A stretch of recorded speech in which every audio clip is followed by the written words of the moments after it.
어, 예루살렘 그 동공의미약 성전 앞에 서게 되어지면은 거기에서 남쪽과 서쪽, 남서쪽으로 이렇게 저기 언덕 건너편만 쳐다봐도 거기에 교회 하나가 딱 서 있습니다. 그림 한번 보여 주시겠습니까?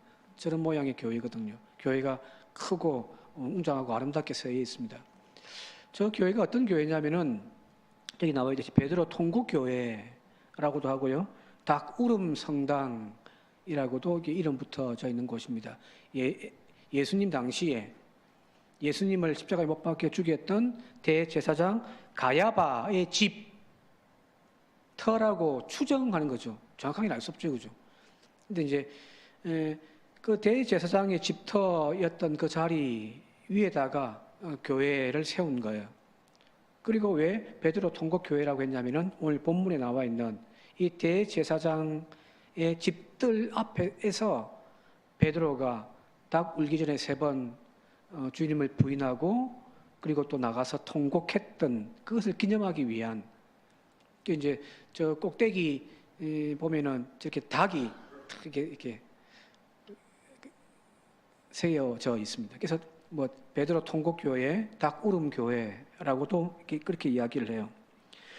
유럽 같은 데 가면은 바로 이 성당이나 교회들에게 이렇게 닭이 세워져 있는 것이 있는데 그 뭐 우상숭배가 아니라 바로 이 베드로의 뉘우침 그리고 주님을 배반했던 것에 대한 통곡 그걸 상징하기 위하여 세워진 교회라고 보시면 될 거예요. 누가복음 24장 36절에 보게 되어지면 예수님께서 부활하신 이후에 제자들 찾아갔는데 부활하신 주님께서 제자들에게 나타나셨을 때에 제자들의 반응이 어땠을까요? 우리 같으면은 와 주님 오셨다고 막 너무 기뻐하고죠. 박수치고 지난 주일날 우리 그 친정교회 다시 이제 등록하신 우리 집사님과 군사님 오시니까 막 잘 아시는 우리 교인들 막 좋다고 박수치고 하잖아요, 그죠? 근데 죽었던 주님이 부활해서 다시 돌아왔는데 얼마나 반갑겠습니까? 그런데 누가복음에 보게 되어지면은 그 부활하신 주님이 찾아왔던 그 장면에서 제자들은 기뻐하기는커녕 두려워했다고 되어 있거든요. 두려워했다는 거예요. 죽었다 다시 살아난 것에 대한 두려움도 물론 있을 겁니다만은 또 한편에서는 가만히 생각해 보면은 베드로를 위시한 모든 제자들이 가지고 있는 예수님을 버렸다, 예수님을 부인했다라고 하는 그 배반의 양심의 가책을 가지고 있었단 말이에요. 그런데 주님이 살아나서 다시 돌아온 거잖아요. 여기서 말하는 이 두려움이란 사실은 어찌 보면은 주님 볼 면목이 없는 것 아닌가라는 마음입니다. 그죠? 반갑기도 한데, 너무너무 반갑기도 한데, 한편에서는 주님 볼 면목도 없는 거죠. 다 떠나갈지라도 나는 주님 버리지 않습니다. 내가 죽을지언정 예수를 버리거나 배반하지 않겠다고 호언장담했지만 모든 제자들이 다 주님을 배반하고 도망가 버렸습니다. 실패죠, 그죠? 배반자란 말이에요. 그 도망간 제자들에 의해서 세워진 것이 바로 교회죠. 배반에 대한 양심의 가책, 그로 인하여서 터져나왔던 회개의 눈물 위에서 세워진 것이 바로 교회입니다. 그러니까 예수님께서 제자들을 불러가지고 능력 주고 성령의 권세 입혀주어가지고 나가서 복음 전거해서 세운 것이 아니죠. 예수님 당시에는 교회가 없었습니다. 오히려 실패하고 넘어진 그 가운데에 주님 앞에 통곡의 눈물을 흘리고 참회하는 가운데에서 변화받은 제자들에 의해서 시작되어진 것이 바로 교회라는 겁니다. 그래서 교회는요, 회개의 눈물, 그리고 그 눈물을 받고 새로운 소망을 품게 하시는 하나님의 은혜의 산물인 거예요. 의인들, 능력 있는 사람들이 모여있는 곳이 아니라 사실은 다 죄인이고 다 몹쓸 인간들이지만 그러나 그들이 주님 은혜 앞에서 무릎 꿇고 눈물로 참회함을 통하여 변화받는 삶, 그게 교회의 출발점이라는 사실이거든요. 여러분들 손가락질하지 마시기 바랍니다. 당신은 왜 그래? 너는 왜 그따위 신앙생활을 해? 라고 이야기하지 마십시오. 모두가 다 그런 사람들이에요. 그러나 그 나약함, 그 부족함 가운데 넘어졌지만 넘어진 채 그냥 포기하지 않고 다시금 하나님의 은혜 앞에서 참회의 눈물을 흘리며 일어설 수 있었던 사람들, 그 사람들이 모여 있는 곳이 교회이거든요. 우리가 교회를 바라보면서 해야 할 것은 의인들의 모임이 아니라 죄인들의 모임이라는 겁니다. 그러나 그 죄인이 저 세상 밖과 다른 이유는 뭐냐면 참회하는, 회개하여 변화받은 그 은혜와 소망이 우리들 가운데 있기 때문이거든요. 그걸 보는 저와 여러분 되시길 바랍니다. 우리 교회가 왜 이래요? 왜 저럴까요? 당연하죠. 죄인들인데, 완전하지 않는데, 죄보고 그런 욕하지 마십시오. 저도 인간인데 뭐 저겠습니까? 그죠? 그러나 여러분들이 목사님 그러시면 안 돼요 라고 하는 그 말 한마디 앞에 정말 하나님의 음성인 것처럼 깨닫고 변화받으려고 몸부림치는 그 모습만 보여주더라도 여러분들 은혜 받지 않겠습니까? 그죠? 그죠? 완전한 변화도 물론 중요하겠지만 변화받으려고 하는 모습들, 그게 교회의 첫 출발점이라는 겁니다. 오늘 본문 말씀으로 돌아가서 이 양심의 가책을 느꼈던 두 명의 사람이 소개되어집니다. 6장 끝부분과 7장 앞부분이에요. 첫 번째 사람은 바로 베드로죠. 그죠? 주님 끝까지 따를 겁니다. 다 버릴지라도 나는 절대 안 버립니다. 내가 목숨을 잃는 한이 있다라고 할지라도 주님 끝까지 내 주님 책임질게요. 장담했던 베드로였지만 지금 예수님이 붙잡혀서 대제사장 가야바의 이제 안뜰에 들어가서 신문을 받을 때 채찍질 당하고 조롱을 당하고 있을 때 베드로는 그래도 다 도망갔지만 그래도 조금 나은 제자였던 모양이에요. 뒤에 몰래 따라가가지고 안뜰에서 지금 주님이 신문 받고 있을 때 베드로는 바깥뜰에서 지금 그걸 지켜보고 있는 거예요. 자, 그러다가 어린 여종이에요. 당신 저 예수와 같은 일행 아니었냐고 이야기를 했더니 이 자리에서 베드로가 3번을 부인하거든요. 이 3번 부인하는 장면을 가만히 보게 되어지면 점층적으로 강화되어져 가고 있습니다. 70절에 보니까 첫 번째 부인을 하는데 모든 사람 앞에서 부인하여 이르되 나는 네가 무슨 말을 하는지 모르겠다. 여기서 하는 말은 예수님을 직접적으로 부인하지는 않습니다. 그죠? 네가 지금 무슨 말 하는지 난 모르겠어. 안 들려 이러는 거죠. 첫 번째는 부인을 했습니다. 두 번째에 또 다른 여종이 와서 당신 같은 일행이라고 내 봤는데라고 이야기했더니 이번에는 맹세하고 또 부인을 하는 거예요. 부인해서 그 앞에 맹세가 붙는, 마지막 세 번째 사람들이 또 이야기를 하니 이번에는 저주하며 맹세하여 나는 그 사람을 알지 못한다라고 이야기를 합니다. 자, 이 베드로의 모습에서 점점점 주님을 부인하는 강도가 짙어지죠. 그죠? 처음에 모른다. 이번엔 맹세까지 해가면서 나중에는 저주까지 해가면서, 그죠?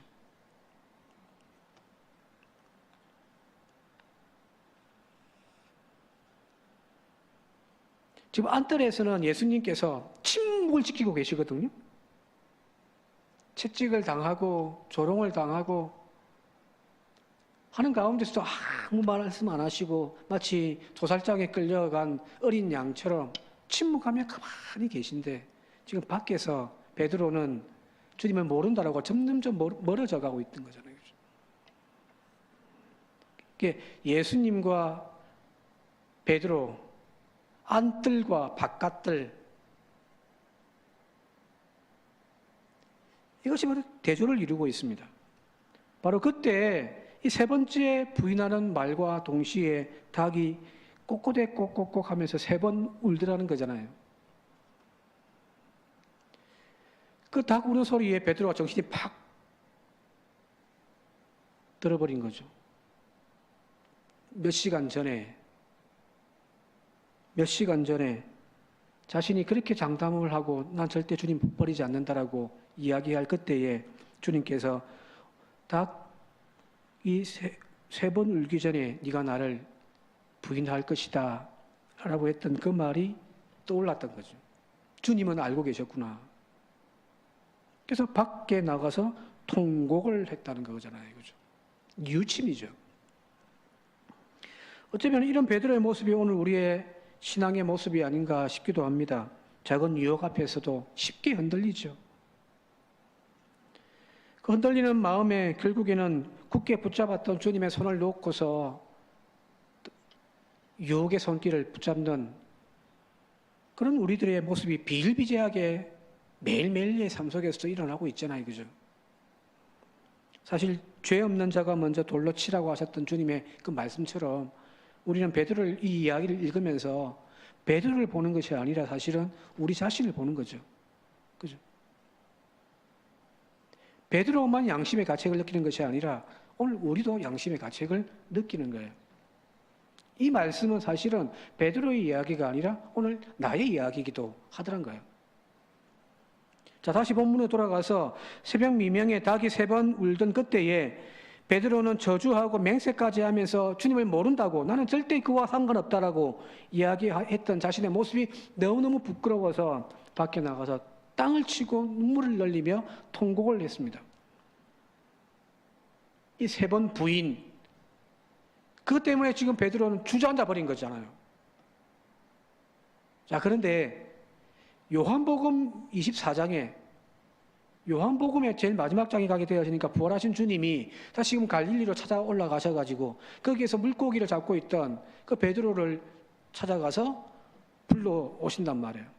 그리고 조반을 준비하고 함께 식사하시면서 요한의 아들 시몬아, 내가 다른 사람들보다 나를 더 사랑하느냐라고 세 번 부르시잖아요.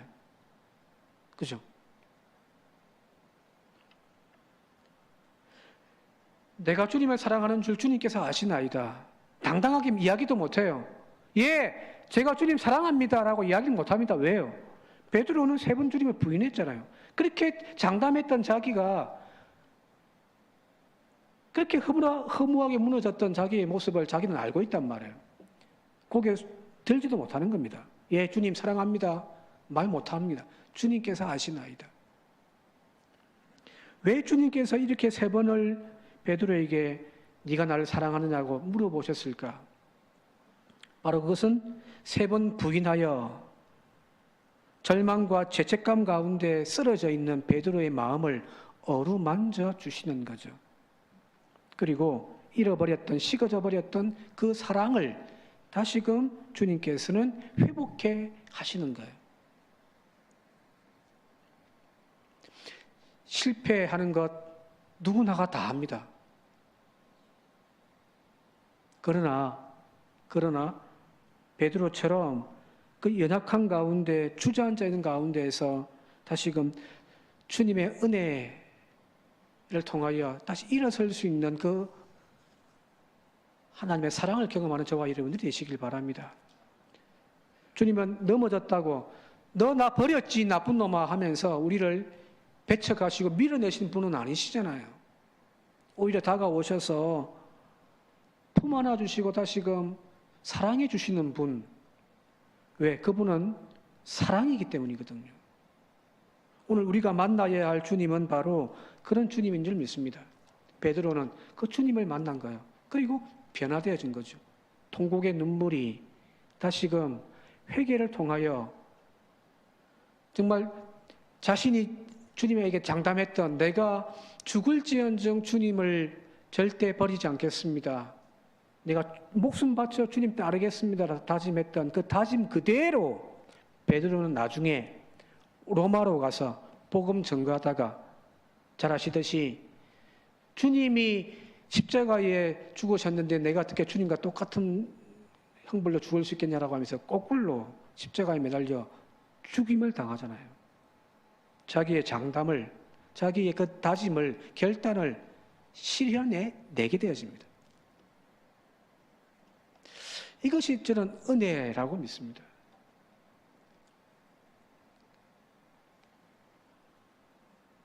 누구나가 넘어집니다. 그러나 우리 교회 교인들은 그 주님의 마음 가지고서 기다려주고 또 품 안아주고 세워주어서 그가 온전한 믿음의 사람으로 나아갈 수 있도록 이끌어주는 그런 주님의 따뜻한 손길이 되어지는 교회 되어줄 수 있길 바랍니다. 또 한 사람 여기 이제 27장에 넘어가게 되어지니까 바로 가룟 유다에 대한 죽음에 대한 이야기가 나오는데, 잘 아시듯이 은 30에 자기의 스승이었던 예수님을 팔아버립니다. 요한복음에 보게 되어지면은 이 가룟 유다가 왜 예수님을 팔았는지 그 이유를 그가 돈을 사랑하였으므로라고 표현을 해놨거든요. 지금까지 이 양반만 쫓아오면은 내가 출세할 수 있다라고 하는 그 희망 가지고 왔는데, 마지막 이제 예루살렘 입성 이후의 모습 보니까 그런 꿈이 다 사라져버린 거죠. 그래서 마지막에는 그 은 30이라도 좀 어떻게 땡겨보자라고 해서 예수님을 은 30에 팔아버린 겁니다. 그러나 가룟 유다도 뉘우치고 돌이킵니다. 내가 미쳤지. 이 은 30에 내가 저 예수님을 팔아는 게요? 이 미친 인간 하면서 자기의 가슴을 쳤을 거예요. 그리고 그 은 30을 들고 대제사장을 찾아가거든요. 그리고 뭐라고 이야기하냐면은 이거 다시 돌려줄 테니까 엎돌리러 갑시다라고 이야기를 합니다. 이게 대제사장과 장로들이 그 돈을 이제 거부해버립니다. 우리와는 상관없다. 이 죄는 네가 짊어지라고 하면서 그냥 거부해버립니다. 가룟 유다는 그 돈 뭉치를 성전에 그냥 던져놓고 나와버립니다. 가만히 생각해 보면은 베드로보다는 훨씬 낫죠? 그죠? 부정하게 돈 번 것 한 푼도 안 쓰고 성전에 던져놓고 나왔으니까요.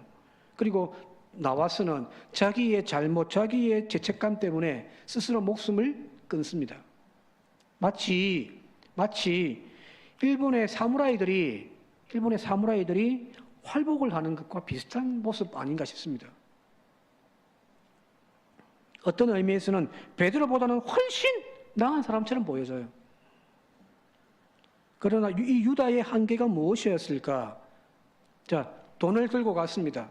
던져주면서 이 돈만 다시 갖다 주면 예수를 이 은 30에 팔았으니 이 죄값을 그냥 돌려만 주면은 내 죄가 그래도 조금 들어질 수 있을 거다라고 생각했던 모양이에요.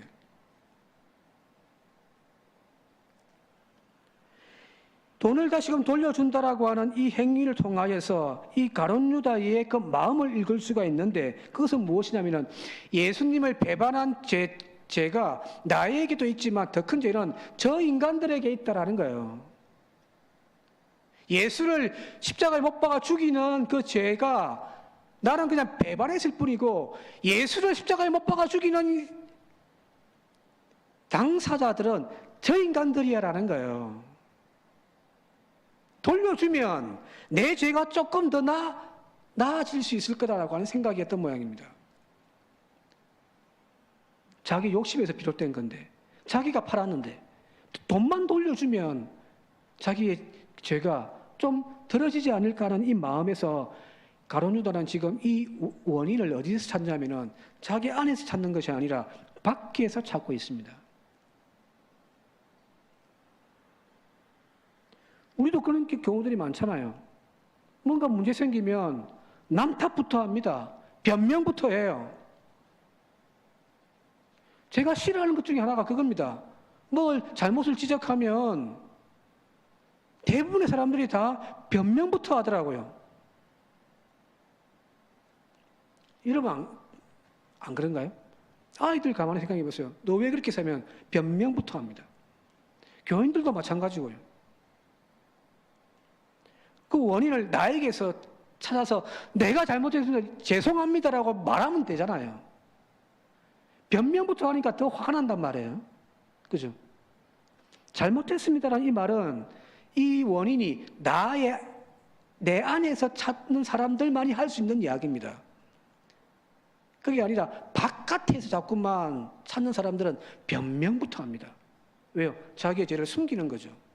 이런 사람들은 용서를 구하지 못합니다.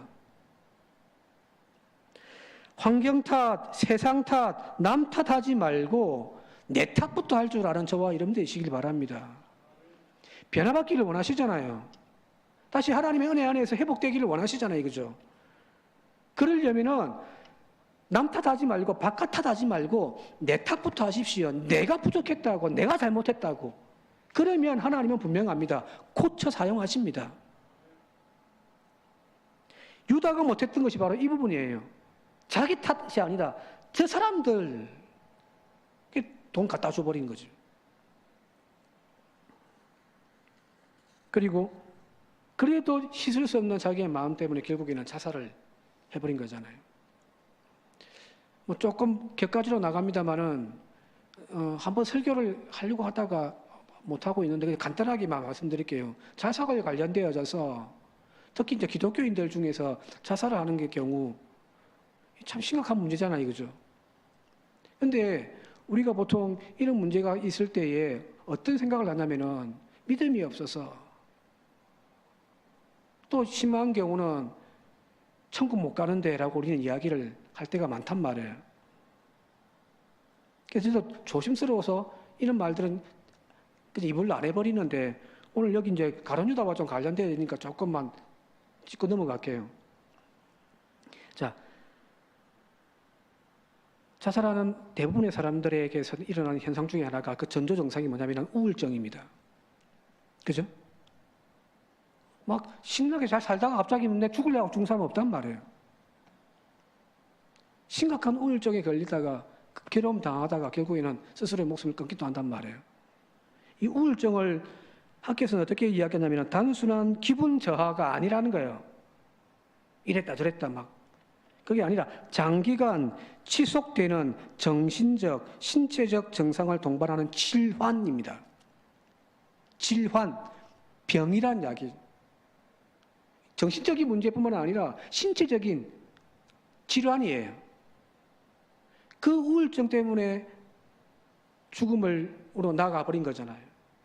자, 설교 우리 모임을 하고 있는데 저기 이제 성림교회 김경종 목사가 심리 쪽으로 이렇게 박사학위 과정까지도 공부한 분이라 이분이 이제 그 이야기를 하더라고 전에. 암에 걸려서 암이라고 하는 질병에 걸려가지고 시름시름 앓다가 죽으면 여러분들 그것 가지고 천국 가니 못 가니 이야기합니까? 예? 암에 걸렸다가 질병 때문에 아파하다가 혹은 암이 아니더라도 큰 어떤 육체적인 고통 때문에 질병 때문에 괴로움 당하다가 결국에는 목숨을 잃은 그 믿음의 형제 식구의 장례식에 가가지고 아이고 불쌍한 것 천국 못 가네 천국 못 가네 그렇게 이야기합니까? 아니죠. 천국 소망 가운데 질병 때문에 죽었지만 그래도 천국 갔다라고 소망 가운데 우리는 함께 하잖아 이거죠. 우울증은 질병이란 말이에요. 암과 똑같은 거란 말이에요. 그러면서 그 이야기를 하더라고요. 똑같은 질환인데 똑같은 병 때문에 죽은 건데 어떤 질병은 천국 간다고 하고 어떤 질병은 천국 못 간다고 이야기하는 것이 바람직하냐. 똑같은 시선으로 바라볼 수 있어야 된다. 이 부분은 꼭 한번 이야기하고 싶었습니다. 우리가 그런 마음으로 혹이라도 이런 자리가 있다면 굳이 우리의 믿음 식구들이 아니더라도 가서 그런 마음으로 함께 유래해 줄 수 있기를 바랍니다. 자, 이 베드로, 가룟 유다 혹은 다른 제자들 모두가 지금 다 죄인들입니다. 그러나 그들 마음속에 똑같이 다 뉘우침과 죄책감을 다 가지고 있습니다. 그러나 중요한 것은 그 뉘우침, 그 가슴치고 통회하고 눈물 흘리는 것으로 끝나는 것이 아니라 그 다음이 더 중요한 거죠. 바로 어떤 사람은 그 뉘우침 가운데서 새로운 삶으로 나아가는 사람이 있는가 반면에 가룟 유다처럼 오히려 그 자리에서 그냥 주저앉아 버리는 사람도 있더라는 거거든요. 똑같은 참회, 똑같은 회개의 눈물 다 흘렸지만 그 눈물이 다 똑같지는 않더라는 거예요. 오늘 우리의 회개의 눈물, 우리의 주님을 향한 가슴을 치며 통회하는 우리의 믿음에서 정말 우리가 나아가야 할 것은 바로 이 가룟 유다의 선택이 아니라 베드로의 변화가 되어질 수 있길 바랍니다. 지금 가룟 유다 스스로 목숨을 끊음을 통하여서 자기의 책임을 다했습니까? 아니잖아요. 오히려 책임 회피지. 그러나 베드로는 지금 배반하여 통곡하면서 고개 숙이고 있지만, 그러나 다시 찾아오셔서 네가 나를 사랑하느냐라고 말씀하시면서 그 사랑을 다시 불어넣어 주신 하나님의 은혜로 말미암아 베드로는 변화되어지거든요. 그리고 어떻게 나가냐면은 그 변화의 삶은 평생 죽을 때까지 주님 사랑 증거하며 살겠다라고 하면서 살아가더란 거거든요. 진짜 변화는, 진짜 회개는 눈물 흘리는 통회하는 가슴이 아니라 살아가는 겁니다. 회개는 그래서 삶입니다.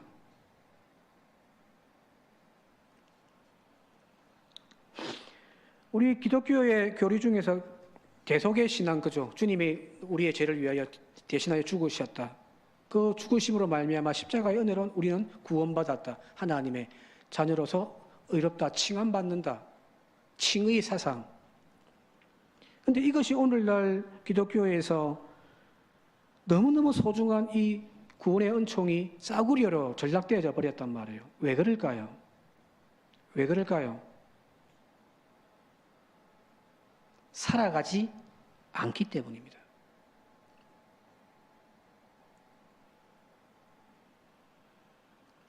저와 여러분들은 이제 주님 앞에 빚진 죄인들입니다. 그 구속의 은혜를 고백하면서 우리는 빚쟁이란 말이에요. 그죠?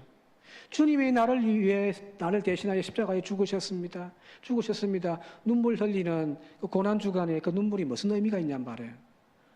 그걸 내가 진짜 고백하고 깨닫는다면 나는 이제 그 주님의 빚진 자로서 주님의 그 남겨진 십자가의 삶을 살아가야 되는 겁니다.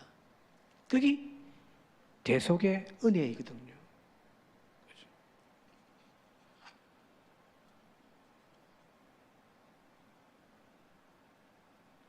십자가는 그래서 되어져 가는 겁니다. 완성이 아니라.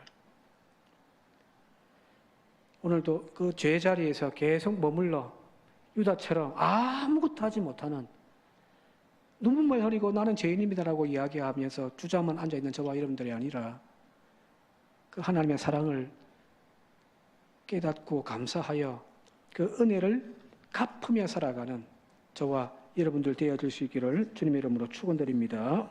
함께 기도드리겠습니다. 고마우신 아버지 하나님, 은혜 감사함을 드립니다.